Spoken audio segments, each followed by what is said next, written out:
My name is Gas Station Princess. Hi, how are ya? How you doing? Good? Bad? I don't care. Do I? I don't know. It's a mystery. All right. So, I like to describe myself as a poor, less skinny, less hot version of Paris Hilton, but like entirely more rotten and rotted on the inside. That's me. So, naturally, mommy has been to a few institutions in her life, you know, of the rehab and mental variety. That's hot. More like, let's not talk about it because anyway, what's it called? We all know I've been to the psych ward 1 or 7 or 27 times, who knows? But what you don't know is that every time I've been to the psych ward, they kind of threw me in these like substance abuse programs. Here's the thing. Every time I develop a fun little pastime, everyone else calls it an addiction. Every time I have a little fun, new, quirky, little cutesy-wootsy demure hobby, everyone else wants to call me a raging alcoholic. God forbid a girl have a hobby. God forbid I have passion in my life. Anyway, okay, we're gonna be serious now, are we? Yes, we're gonna be serious now. Basically today we're gonna talk about me going to substance abuse programs. Look, it's not like rehab, but it's not rehab.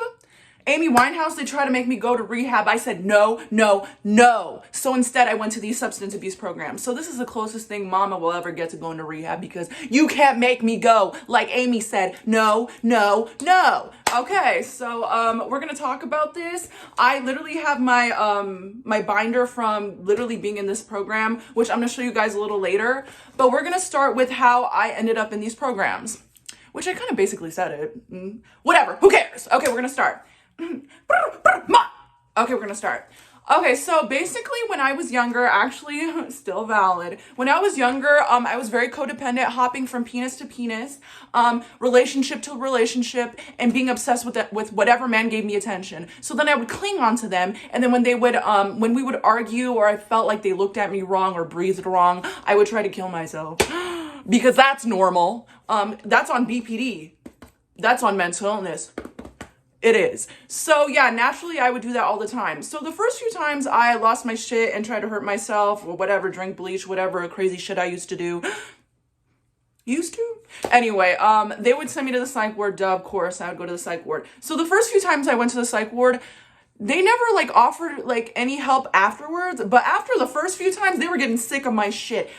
They're like, this bitch is here fucking every month. So then, they started giving me like, giving me like, recommendations for like therapy groups and stupid little gay bullshit, you know, therapy. Talk about your feelings. Let's hear about your feelings. Cough it all up and you'll feel better. Okay, Sigmund Freud, I don't feel better. I coughed it all up. Fuck. Anyway, yeah, so basically they were giving me like pamphlets and shit to go to therapy. And this is when I was living with my aunt at the time, sleeping on the couch like a homeless person. Like a homeless person? I was homeless. But yeah, she was getting sick of my shit. So I was like, oh yeah, I want to get better. I'll go. But did I really want to get better? No, not really. Not really, okay? But I was going just for her peace of mind. And I'm like, I'll probably learn something. I'll probably take a note or two. Okay, so, okay, the first time I went into one of these programs, I tried to hurt myself, whatever, felt abandoned, womp, womp, womp. So I go in for an assessment the first time. I just got out of the psych ward.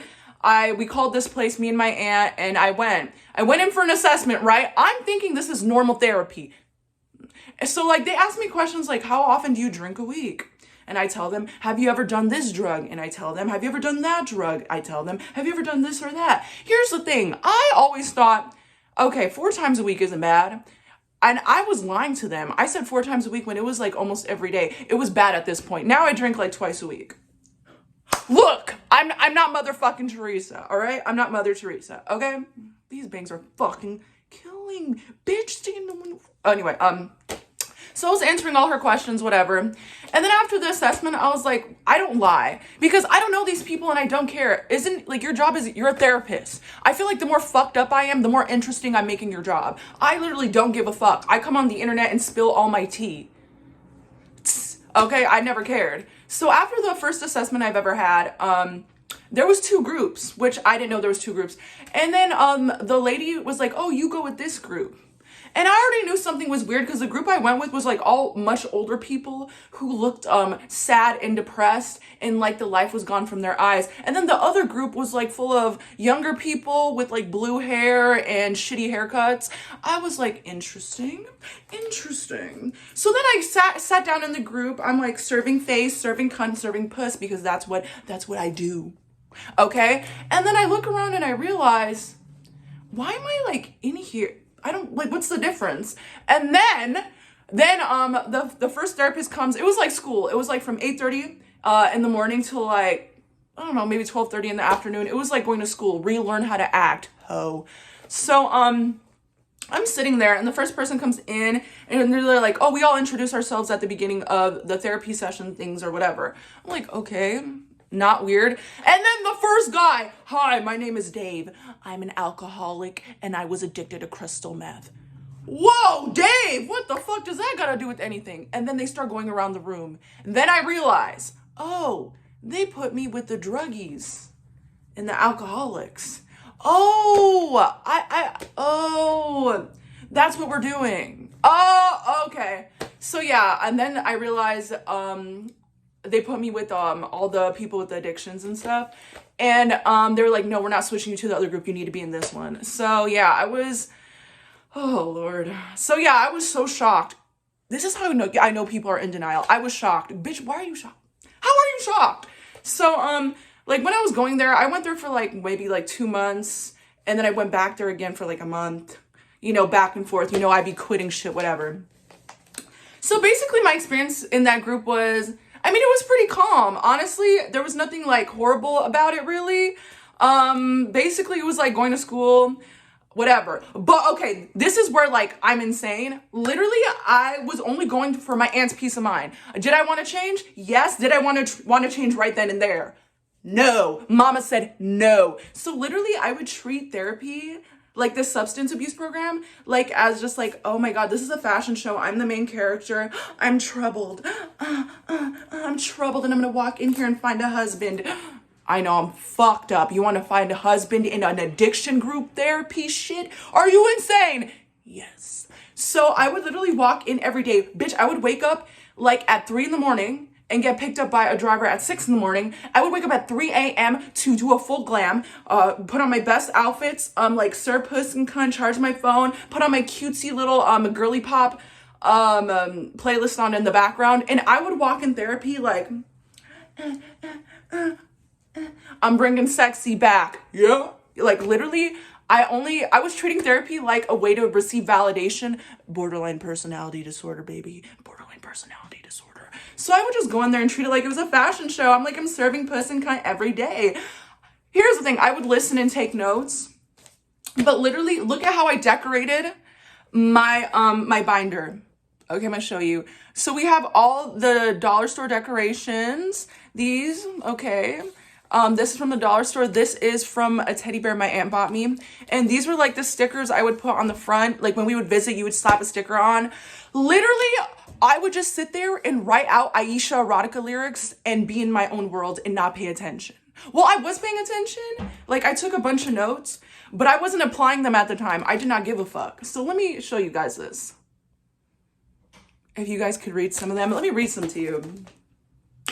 Don't fucking Cadillacs. Good advice. Is it? I don't know. Diet pills and depression. Do it all for attention. That's cute. Not horrible at all. He said I look like a Bratz doll. Again, a bunch of Aisha erotica lyrics. Me thinking I'm the main character. I'm the hottest bitch in therapy. That's a mental illness. You're here because you try to kill yourself and you're treating this like it's a fucking Roblox fashion show. Dressed to impress. What is wrong with you? So that's what I would do every day. But here's the thing, guys. I would listen. I would take notes. I would participate in activities. But I was just not applying it at the time. I wasn't, okay? I was still drinking and I was still in an abusive relationship. And I was trying to apply it in a way where I could still do bad shit, but obviously that was not working out for me.